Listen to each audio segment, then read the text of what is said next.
వైఎస్ఆర్ కడప జిల్లా నుండి మలుపు టీవీ సమర్పణ బీసీ, ఎస్సీ కార్పొరేషన్ల రాయితీ రుణాలకు బ్రేక్. రుణాలు నిలుపుదల చేస్తూ ప్రభుత్వ ఆదేశాలు. రుణాల మంజూరుపై వెల్లువెత్తిన విమర్శలు. భారీగా దళారుల రంగప్రవేశం. రాజకీయ సిఫార్సు లేనివారికి మొండిచేయి. బీసీ కార్పొరేషన్, ఎస్సీ కార్పొరేషన్ ద్వారా లబ్ధిదారులకు రాయితీ మీద మంజూరు చేయాలనుకున్న రుణాలను నిలుపుదల చేస్తూ రాష్ట్ర ప్రభుత్వం నిర్ణయం తీసుకుంది. ఈ మేరకు జిల్లా కేంద్రానికి సమాచారం అందింది. రాయితీ రుణాల మంజూరుపైన విమర్శలు వెల్లువెత్తాయి. శాసనసభ్యులు చెప్పిన వారికి మాత్రమే రుణాలు మంజూరు చేసే పరిస్థితి ఏర్పడింది. రుణాల మంజూరును ప్రజాప్రతినిధులు తమ ఆధీనంలోకి తీసుకున్నారు. ఎవరెవరికి రుణాలు మంజూరు చేయాలో ప్రజాప్రతినిధులు సంబంధిత అధికారులకు జాబితాలు అందజేశారు. రాయితీ రుణాలు ఇప్పిస్తామని మధ్యలో దళారులు కూడా రంగప్రవేశం చేశారు. దీంతో సామాన్య ప్రజలకు రాయితీ రుణాలు అందని ద్రాక్షగా మిగిలాయి. ఈ విషయమై రాష్ట్ర ప్రభుత్వానికి అందిన ఫిర్యాదుల ఆధారంగా రాయితీ రుణాలను తాత్కాలికంగా నిలబదలు చేస్తూ ప్రభుత్వం నిర్ణయం తీసుకుంది. 6 సంవత్సరాల సుదీర్ఘ విరామం తర్వాత రాష్ట్ర ప్రభుత్వం బీసీ, ఎస్సీలకు రాయితీ రుణాలను ప్రకటించింది. దీంతో లబ్ధిదారులు ఎలాగైనా బీసీ, ఎస్సీ కార్పొరేషన్ రుణాలు దక్కించుకుని జీవితంలో స్థిరపడవచ్చని ఆశపడ్డారు. దీంతో ఈ రుణాలకు భారీగా దరఖాస్తులు రావడంతో దరఖాస్తుదారులు రాజకీయ నాయకులను ఆశ్రయించారు. కొందరు ఎలాగైనా రుణాన్ని సాధించాలని మధ్యవర్తులను ఆశ్రయిస్తున్నారు.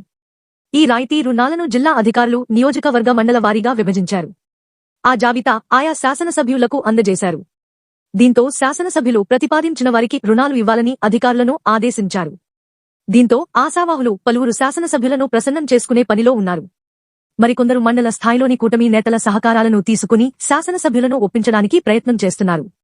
ఇదే అదునుగా మండల స్థాయిలో మీ నేతలు దరఖాస్తుదారులకు హామీల వర్షం కురిపిస్తున్నారు. అయితే ఇందులో కొంత ఖర్చవుతుందని, 10% వరకు భరించాల్సి ఉంటుందని షరతు పెడుతున్నారు.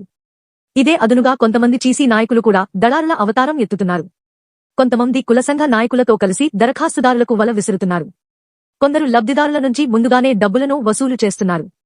గతంలో ఎంబీసీ కార్పొరేషన్ తరపున ఒక్కొక్క కుటుంబానికి రాష్ట్ర ప్రభుత్వం 25 రూపాయలు వేలను ఆర్థిక సహాయం అందజేసింది. ఇందులో కూడా కొంతమంది దళారులు రంగప్రవేశం చేసి తామే డబ్బులు మంజూరు చేపించమని ఒక్కొక్క లబ్ధిదారు దగ్గర రూ. 3,000 నుంచి రూ. 5,000 వరకు వసూలు చేసిన సంఘటనలు ఉన్నాయి. ప్రస్తుతం బీసీ రాయితీ రుణాలకు డిమాండ్ ఏర్పడింది. దీంతో దళారీలు రంగప్రవేశం చేశారు. అయితే బీసీ కార్పొరేషన్ సబ్సిడీ రుణాల కోసం ఆన్లైన్లో దరఖాస్తులను స్వీకరణ పూర్తి అయ్యింది. అధికారులు ఇంటర్వ్యూలు నిర్వహించారు. దరఖాస్తులు భారీగా రావడంతో జిల్లా అధికారుల నుండి ఎంపిక బాధ్యతలను ఎమ్మెల్యేలు తీసుకున్నారు. మండల, నియోజకవర్గ వారీగా ప్రభుత్వం మంజూరు చేసిన యూనిట్లను విభజించారు. ఈ మేరకు జాబితాలను ఎమ్మెల్యేలు మండల అధికారులకు, మున్సిపాలిటీలకు అందజేశారు. ఎమ్మెల్యేలు ప్రతిపాదించిన వారికి మాత్రమే సబ్సిడీ రుణాలు అందజేయాలని అధికారులు కూడా బ్యాంకులను ఆదేశించారు. ఈ మేరకు జాబితా అందజేశారు. జిల్లాకు 2,800 యూనిట్లు మాత్రమే బీసీ రుణాలు మంజూరయ్యాయి. అవి కూడా బీసీ కార్పొరేషన్, బ్రాహ్మణ corporation, EBC corporation, Kamma corporation, క్షత్రియ కార్పొరేషన్, రెడ్డి కార్పొరేషన్, వైశ్య కార్పొరేషన్, కాపు కార్పొరేషన్ల కింద ఈ పథకాలకు మంజూరు చేశారు. ఈ పథకాల విలువ రూ. 61.25 కోట్ల కాగా ఇందులో ప్రభుత్వం 30,62,00,000 రూపాయలు సబ్సిడీగా అందజేస్తుంది. చిత్తూరు జిల్లాలో ఎస్సీల ఆర్థికాభివృద్ధికి రూ. 27.43 కోట్లతో వార్షిక ప్రణాళికను రూపొందించారు. ఇందులో కార్పొరేషన్ సబ్సిడీగా 12,52,00,000 రూపాయలు అందజేస్తుంది. బ్యాంకర్లు రుణాల కింద మరో 13.53 కోట్లను సమకూర్చుతాయి. లబ్ధిదారులు తమ వాటాగా 1,37,00,000 రూపాయలు చెల్లించాల్సి ఉంటుంది.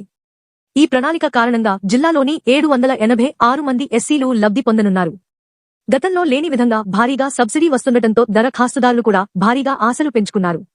బీసీ కార్పొరేషన్ ద్వారా స్లాబ్ 1లో 2 లక్షల వరకు, స్లాబ్ 2లో 3 లక్షల వరకు, స్లాబ్ 3లో 5 లక్షల వరకు, స్లాబ్ 4లో 8 లక్షల నుంచి 25 లక్షల వరకు సబ్సిడీ వస్తుంది.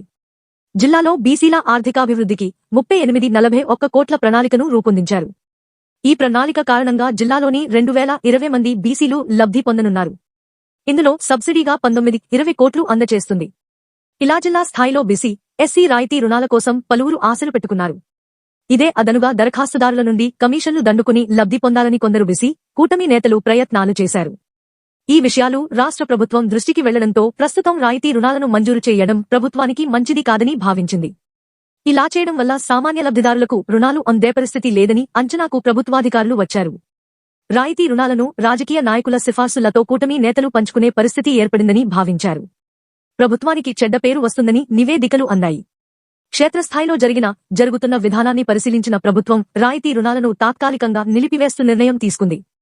కొత్త నిబంధనలను జారీ చేసి తదుపరి బీసీ, ఎస్సీ రుణాలను అందజేసే అవకాశాలు కనిపిస్తున్నాయా? మొన్నటికి మొన్న మైనార్టీ లోన్లని తెలియగానే 2,50,000 ఇస్తే కమిషన్ ఇస్తే మీకు లోన్లు ఇప్పిస్తామని మాకు రాజకీయ నాయకుల అండదండాలు ఉన్నాయి అని వందల్లో లోన్లు ఉంటే వేళల్లో అప్లికేషన్లు జమ చేయించిన దళారులు ఈ రాజకీయ నాయకుల ప్రమేయం ఉన్న ఈ దళారీల ప్రమేయం ఉన్నంతవరకు నిజంగా సామాన్య ప్రజలకు న్యాయం జరగదు. ప్రభుత్వాలు పేద మధ్య తరగతి ప్రజలకు ఎంతో కొంత ఆర్థిక సహాయం చేయాలని వారి జీవితాల్లో ఇప్పుడు ఉండే పరిస్థితుల్లో ఎంతో కొంత సంతోషపరచాలని ఆలోచిస్తున్న మహానుభావులు ఎటువంటి నియంత్రణలో చేస్తే పేదవారికి మేలు జరుగుతుందో అటువంటి ప్రణాళికలు చేసి ఈ దళారులకు రాజకీయ నాయకులకు సంబంధం లేకుండా సహాయం చేయగలరని కోరుకుంటున్న ప్రజలు ఈ వివరాలు మీ ఈ మలుపు టీవీలో